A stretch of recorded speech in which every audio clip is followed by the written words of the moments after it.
Whoa, whoa,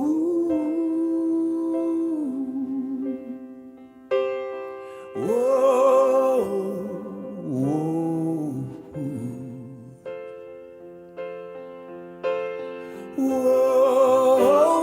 whoa, whoa. Oh, you know you can surprise. You know you can surprise. Oh, just let go and surprise yourself.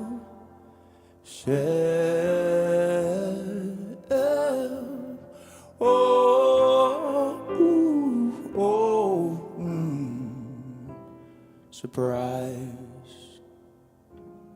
yourself.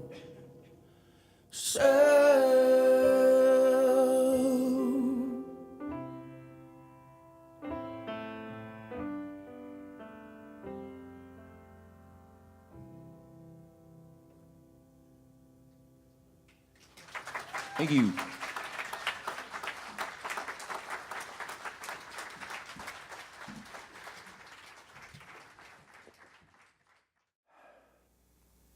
First of all, I would like to acknowledge some brilliance. I was driving home from Albuquerque a while back, and looking at the sky and the clouds and everything, and I sort of had an understanding of the universe and the air and our place in it and everything. And on the horizon there were some clouds hanging over the mountains as I was driving west on I-70. I-40. I was on the freeway between Green River and Moab, anyway, in there. And I was looking at, and there were clouds hanging over the mountain, and the sun was setting, and I had this little thought that in the contrast of the clouds, the sun was brilliant. It was absolutely gorgeous, and I've noticed that the sunsets without the clouds aren't so great. It just kind of goes down, you know. So it kind of, looking at that and thinking that, kind of tuned me into another dimension as I was driving. And I started thinking about our connection to the universe and the power that's within us. And so then, since then, I've noticed that performers, musical performers, they have this skill to use their voices or to do, handle the instrument, but there's something far greater than that, and that's the expression of the spirit that comes through that voice, or the expression on the pianos. And if you listen to that, you hear their spirit coming through it. Brilliant. You guys are brilliant. And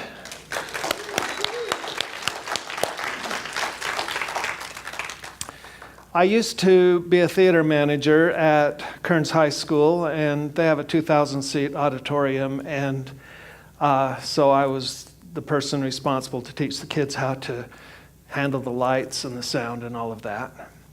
And so I have an appreciation for Raj and Drew and what they do here, the sensitivity of how they handle the lights and how they handle the sound, and they're always on task. It's not the person up here that's on task, it's them. And they do a brilliant job. Thank you, guys. Okay, so our thoughts and our words. I do a lot of driving by choice, and and very little of it's just because I want to. I do it, just because I have to, it's because I want to. Lots and lots of miles. My truck has 400,000 miles on it. It's in perfect shape. It is, really.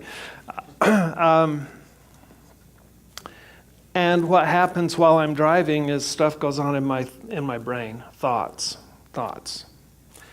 And if I am not careful, then I let the other drivers impact my thoughts. And I've had some issues with my middle fingers going up, and some stresses because I think that the road should be just for me and that everybody should be out of my way. And it's just not always that. It's just not always that. On, Thursday? Was it Thursday? I think. Maybe it was Friday. I had come to Salt Lake. I live in Spanish Fork. And I had been in Salt Lake, and I decided to go home through Heber because it's a much prettier drive than going on I-15, and there's not the traffic. So I was doing that, and I got between the Park City exit and the Heber City. It was going up the hill, and the traffic all came to a stop. And we sat there, and we sat there, and we sat there. You probably saw it on the news. And I think it was Friday. And as I sat there, and everybody else is sitting there, I considered the options. I could sit there and I could be stressed about it and say, I could have driven on the shoulder and gotten off. There's one little place I could have gotten off, but I thought it'll take me just as long probably to get home. So I sat there and I looked at the other cars and I thought, okay, so do we have a choice about what's going on in our mind? Absolutely. And so I decided to be fully present and enjoy not having to move. And I got to watch the sun. I took some pictures of the sun and it was neat, over the mountains. And I just enjoyed not having to be driving fast with all these other people. And I thought, I wish I could give them all that same message to just relax, because we couldn't do anything about it.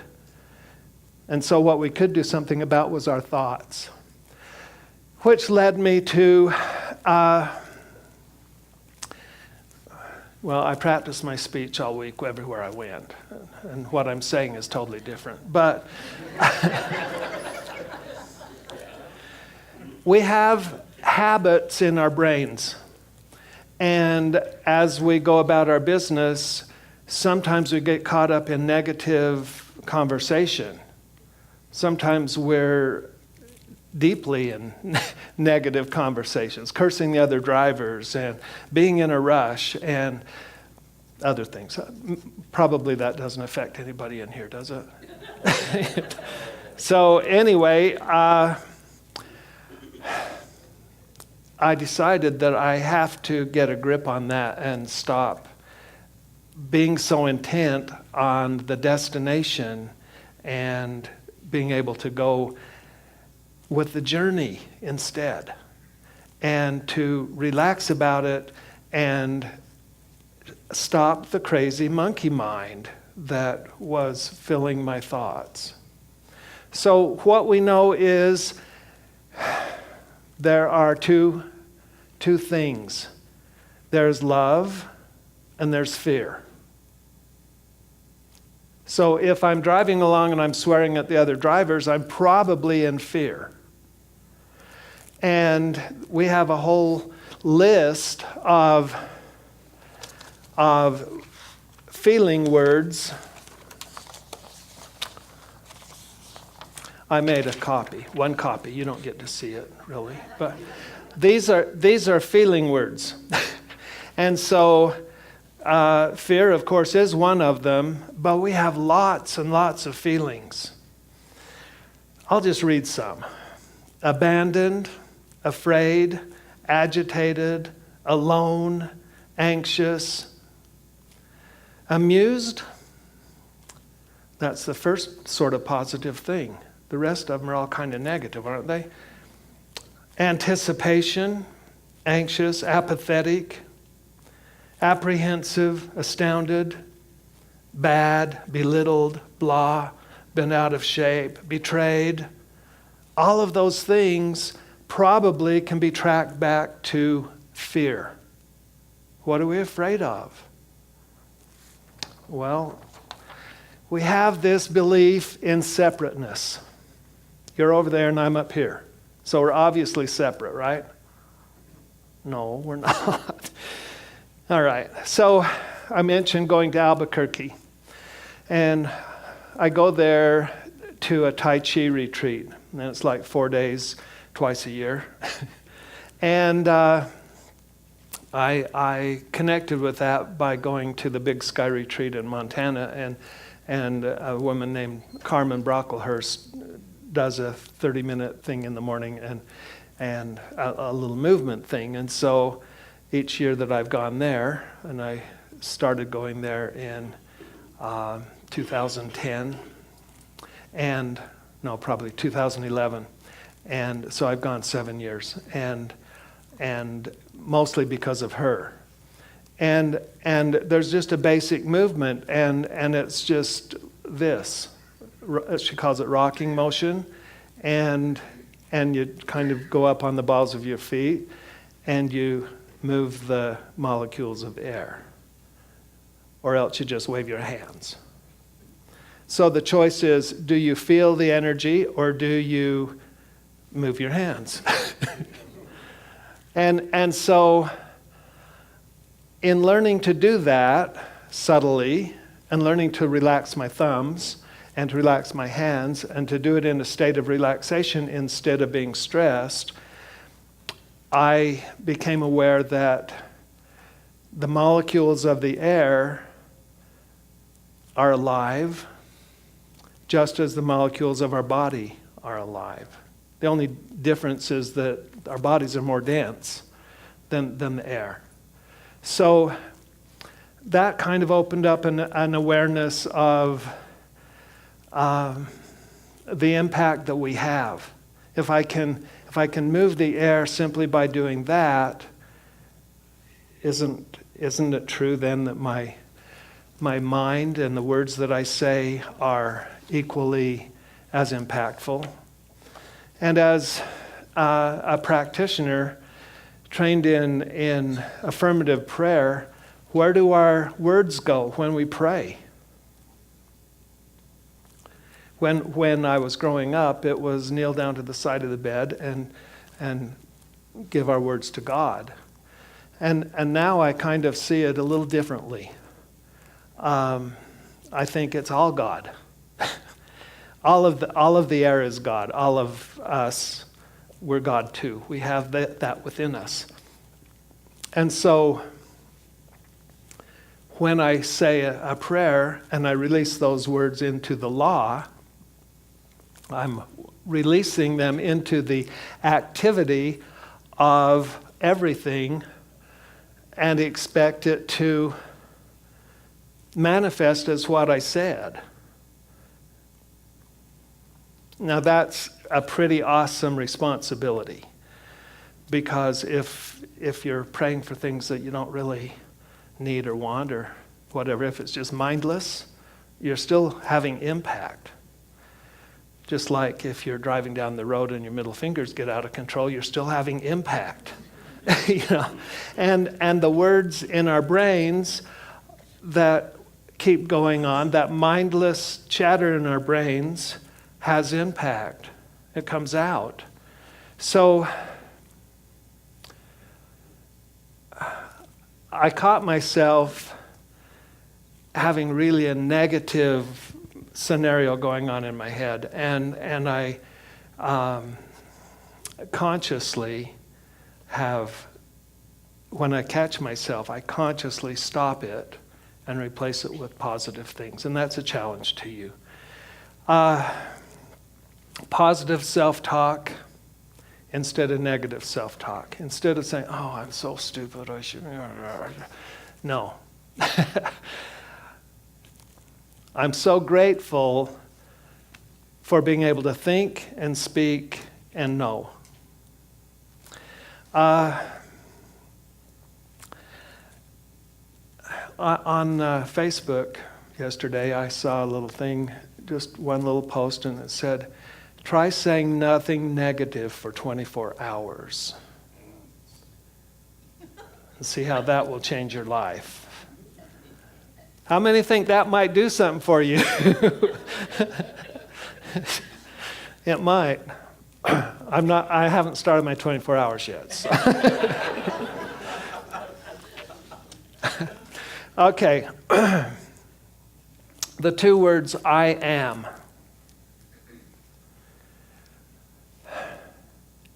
The word am is a state of being word. The state of being words are is, be, am, are, was, were, and been. Any of those words are I am. So we're driving along and I am so angry. Well, yeah, guess what? You're making a command to the universe and you get to be angry. Or I'm so pleased. Yes, you get to be pleased. It sets up in the universe the exact thing that you're calling to you. That's a little harsh, isn't it? But it's true. So basically, it's probably not the first time you say it. It's probably, if you keep repeating it, that's going to show up in your life, in our lives. So I think it's really critical that we start to get responsible about what we think and how we express that. And the words are our choice. It's in our head. We can choose what we're doing there. Henry David Thoreau said, as a single footstep will not make a path on the earth, so a single thought will not make a pathway in the mind. To make a deep physical path, we must walk again and again. To make a mental path, we must think over and over the kind of thoughts we wish to dominate our lives. Sounds like I'm challenging you, doesn't it? We have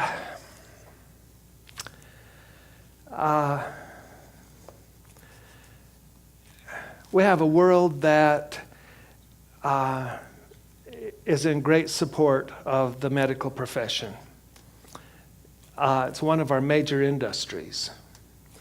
And with Science of Mind, we kind of have a little bit of a window of something that we can possibly do about the illness. And we know that speaking and thinking positively has a positive effect. So I have an elimination diet for you. Remove anger, regret, worry, resentment, guilt, and blame, and life will improve. Is it really that simple? It's worth a try. The other part doesn't work so well. Should I read it again? Eliminate or remove anger, regret, worry, resentment, guilt, and blame. Then watch your health improve. Okay. We live in a three-dimensional world. You know, there's space and form, dimensions, ups and downs, and there's 3 dimensions here. And there's more than 3 dimensions. I have sort of erratic sleep patterns, and I wake up sometimes at 2 o'clock or 3 o'clock or 4 o'clock in the morning, sometimes at 2 and again at 4, anyway. So I have these interruptions to the night. And when that happens and I wake up and I'm wide awake, I get out of bed and I go in the other room and I sit down. And I've taken that opportunity to use that as a spiritual time. And so I sit there and I open my palms and I breathe deeply. And I go into a state of meditation, and sometimes I pray. And what happened because of that is I know that there is more. There is an intelligence in everything, and it is within us as well. And by the way we interact with it, we create our lives. And so when I discovered that, I have made it into, since I have discovered that, I have made it into my daily practice to sit and become one with that power, with that intelligence, and allow it to influence everything in my life. So all of that time that I planned for, I guess I could have talked for an hour, but it's time to it's time to close. And so I invite you to join me in prayer.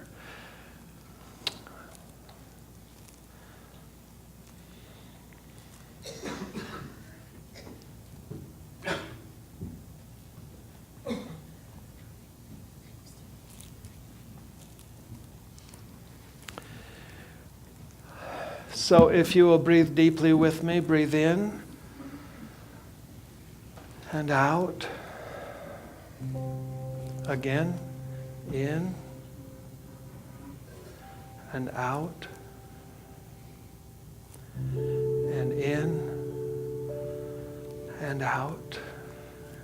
And in this sacred space, we recognize the one divine intelligence that is the force of life within each one of us and each cell of our bodies. We recognize that and join with it now in word and attitude. And we claim for ourselves today a peace and a love and a compassion to carry it with us throughout the day and the week. And we know that those words that we speak come back to us in form. And so we are grateful for this knowledge, grateful for the love that exists in this room and in our relationships.